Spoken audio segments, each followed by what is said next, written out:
Good morning, students. We will discuss about Krebs cycle. This cycle is also known as TCA cycle or citric acid cycle. Coming to the introduction, the cycle was proposed by Hans Krebs in 1935 and he received Nobel Prize in the year 1953. Therefore, it is also known as Krebs cycle. It is the most important metabolic pathway for the energy supply to the body. Nearly about 65 to 70% of the ATP is synthesized in this pathway. It is the central metabolic pathway for the metabolism of carbohydrates, proteins, and lipids. This is because glucose, amino acids, and fatty acids produced during digestion are degraded to carbon dioxide and water through Krebs cycle. Coming to the definition, in this pathway, the acetyl-CoA is completely oxidized into carbon dioxide and water through a series of enzymatic reactions with the help of oxaloacetate. In the first step, acetyl-CoA is converted into citric acid, which is tricarboxylic acid. Hence, Krebs cycle is also known as citric acid cycle or tricarboxylic acid cycle. Coming to the anabolic roles of TCA cycle, it has both catabolic as well as anabolic role. So coming to the catabolic role, TCA cycle is a catabolic pathway because acetyl-CoA is oxidized into carbon dioxide, water, and large amount of energy will be released.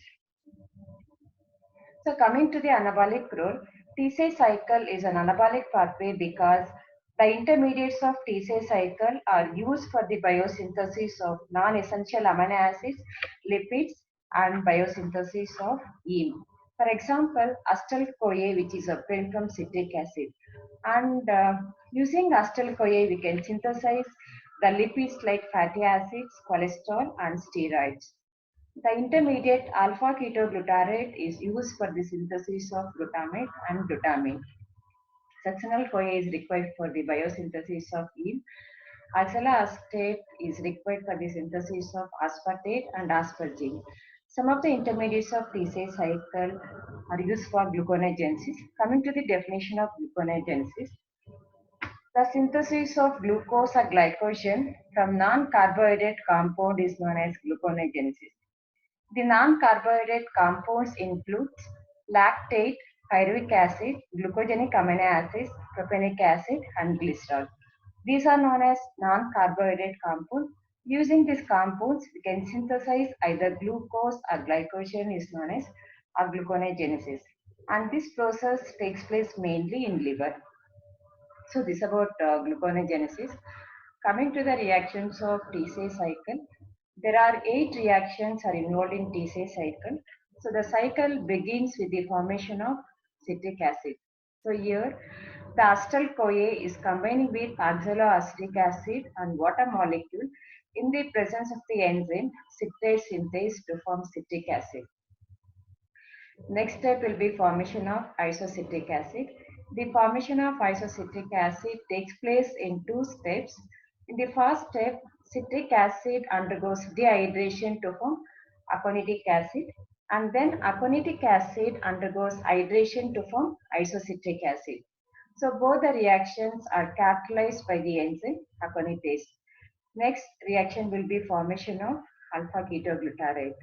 So here isocitrate and oxidation to form oxalosuccinic acid. Then oxalosuccinic acid undergoes decarboxylation to form alpha ketoglutarate.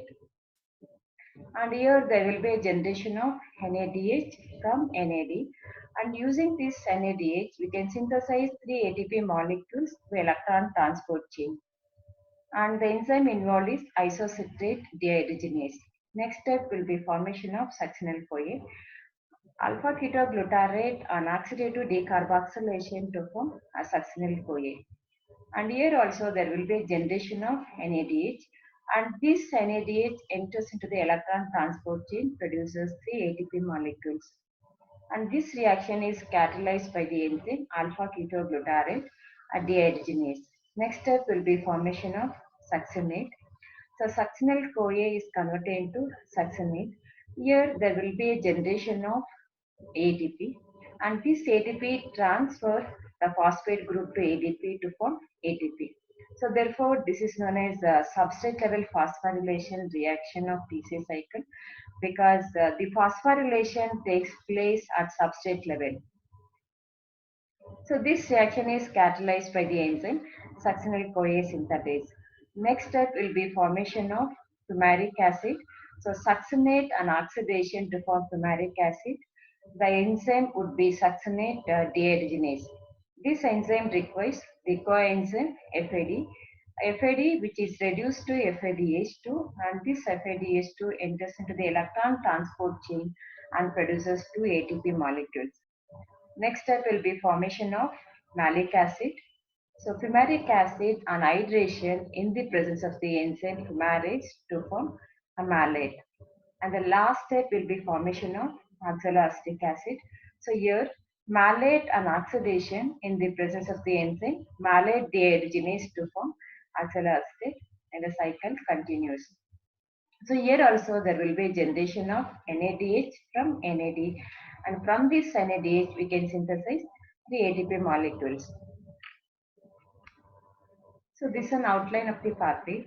The acetyl-CoA is converted to citrate, citrate to isocitrate, isocitrate undergoes oxidative decarboxylation to form alpha-ketoglutarate, alpha-ketoglutarate undergoes oxidative decarboxylation to form succinyl-CoA, succinyl-CoA is converted into succinate, succinate to fumarate, fumarate to malate, malate and oxidation to form oxaloacetate. And here there are two oxidative decarboxylation reactions. One is conversion of isocitrate to alpha ketoglutarate, and the second reaction will be alpha ketoglutarate to succinyl-CoA. And there are four oxidation reactions. One is conversion of isocitrate to alpha ketoglutarate, and the second oxidation reaction will be alpha ketoglutarate to succinyl-CoA. Third oxidation reaction will be succinate to fumarate, and the last oxidation reaction will be malate to oxaloacetate. And in these reactions, we can generate ATP molecules. So coming to the energetics of TCA cycle, in the third step, isocitrate is converted into alpha ketoglutarate.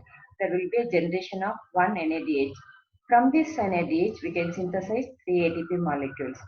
In the fourth step, alpha ketoglutarate, which is converted into succinyl-CoA, again there will be generation of one NADH.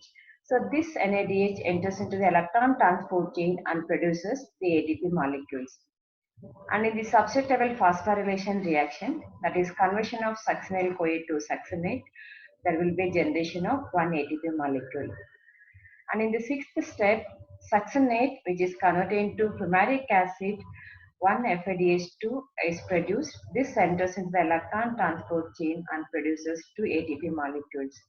And in the last step, malate, which is converted into oxaloacetate. So here also there will be a generation of one NADH, and from this NADH we can synthesize three ATP molecules. So totally 3 plus 3, 6, 6 plus 1, 7, 7 plus 2, 9, 9 plus 3, 12. So totally 12 ATP molecules will be released for one acetyl-CoA molecules. For two acetyl-CoA molecules, we can synthesize 24 molecules of ATP. So this is about energetics of TCA cycle. Thank you.